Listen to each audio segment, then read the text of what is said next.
Me preocupa só um pouquinho nessa questão da cirurgia bariátrica, porque é de uma gordura mórbida, né, de obesidade mórbida. E eu tenho visto que às vezes tem feito em pacientes com uma obesidade muito pequena, isso leva a risco o paciente, né? Exatamente isso. Na verdade, eu acho que o critério é um critério que tem que ser muito bem respeitado.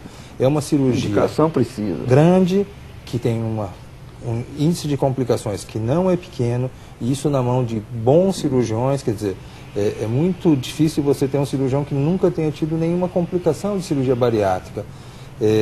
O estômago que fica, o estômago pequeno, o pequeno pedaço do estômago, ele tem uma vascularização menor, então ele tem um risco de maiores complicações. Então esse paciente é um paciente que...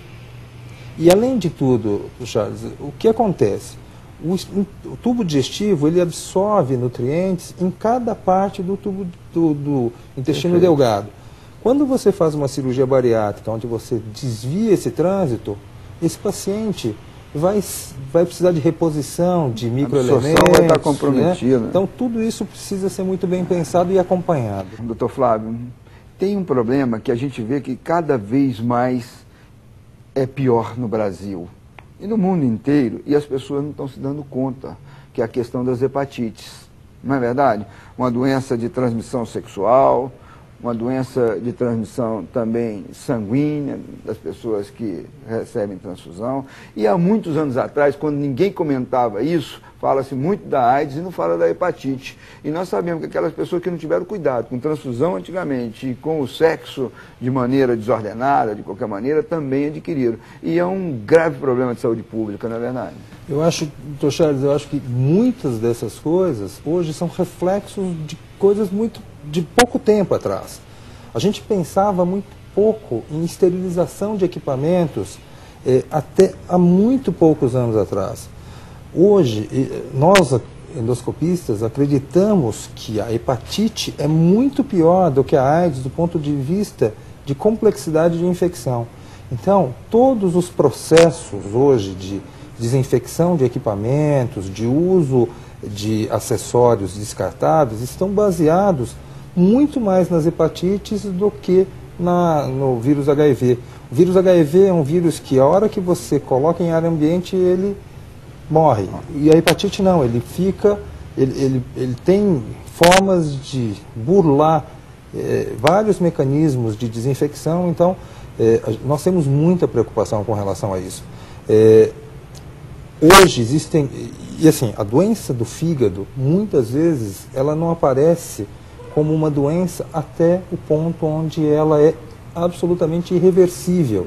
Então nós temos vários pacientes que chegam ao consultório no primeiro episódio, onde ele já está com uma cirrose, já passou por todo tipo de complicações, só que o fígado ele tem uma capacidade de manutenção da função dela até 10, 20% da capacidade do fígado. Então o que acontece? Quando ele chega para o nosso consultório, é um paciente que já está cirrótico e não sabe disso. Nós temos maneiras de prevenir isso. Infelizmente, a hepatite C, que é uma hepatite extremamente grave do ponto de vista de cirrose e de câncer de fígado, ainda não tem vacina, mas tem sorologia, possível de se avaliar. Agora, a hepatite B, que é uma outra hepatite muito grave, essa hepatite tem vacina. Então, nós temos que fazer uma avaliação, ver se ele tem sorologia, e se a sorologia dele for negativa, essa paciente ou qualquer indivíduo ser vacinado para evitar essas complicações a longo prazo. Todo cuidado é pouco, né, doutor Flávio? Exatamente. Quero entrar num assunto que eu acho que muito afeta a sua área, da sua especialidade, que é a automedicação. Então, no Brasil, toma-se muito remédio que o vizinho passou, que o balconista da farmácia passa, e as pessoas acham que serve para tudo. Principalmente os ácidos acetilsalicílicos, né, que afetam a mucosa do estômago. O que você tem a dizer para nós sobre essa questão, doutor Flávio? Continua da mesma maneira, do ponto de vista... Eu acho que isso não é só governamental, não é só um problema nosso de leis ou de fiscalização. É muito difícil você mudar a mentalidade da população em relação à automedicação. Quer dizer, existe uma certa facilidade de compra de medicamentos, mas o uso de medicamentos é muito grande. A gente tem uma série de medicamentos que a eficácia é duvidosa, e o paciente usa isso de uma maneira absolutamente irregular, quer dizer, então hoje as medicações para obesidade, que se usa de uma maneira indiscriminada, sem nenhum tipo de controle, os antibióticos e várias outras medicações que causam muitos problemas.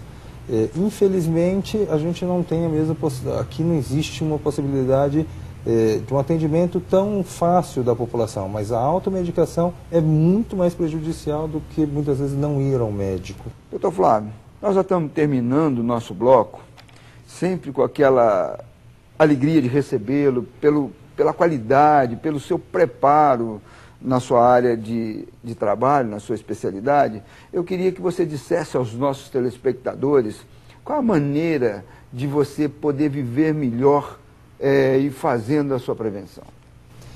Eu acho que existe uma série de coisas que nós poderíamos fazer de uma maneira mais adequada. Então, do ponto de vista do tubo digestivo, a alimentação é bastante adequada. Então, o uso de vegetais, de frutas, da ingestão de fibras, tudo isso faz melhorar, tanto do ponto de vista gástrico quanto intestinal. Não exagere no álcool. Muitas vezes a gente acha que o álcool é só daquela pessoa que está num bar, num boteco, bebendo a noite inteira. Isso não é assim.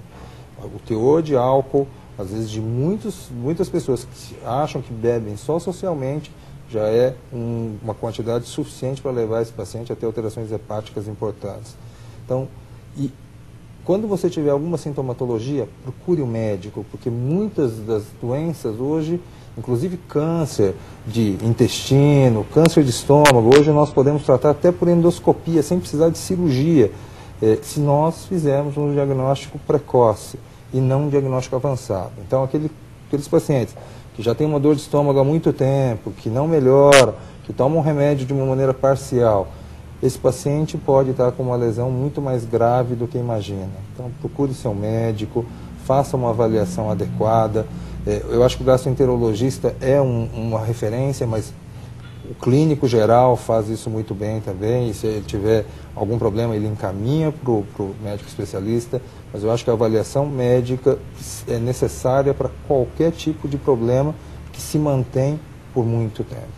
Olha, gente, preste atenção. O Dr. Flávio falou coisas muito importantes para todos nós. A prevenção, ter o cuidado, os extremos não são bons, não é verdade? E a questão, você pensa que você toma uma bebida só de uma maneira social e às vezes não é. E isso realmente afeta muito o tubo digestivo, né? Então eu queria, mais uma vez, dizer a vocês que vocês sempre fazer as coisas com moderação, muito exercício físico, alegria, uma alimentação saudável. E quero dizer, doutor Flávio Gima, para mim é um prazer recebê-lo aqui no nosso programa Falando de Saúde, porque tenho certeza que você passou informações para todos nós que vai ser útil para a nossa vida toda.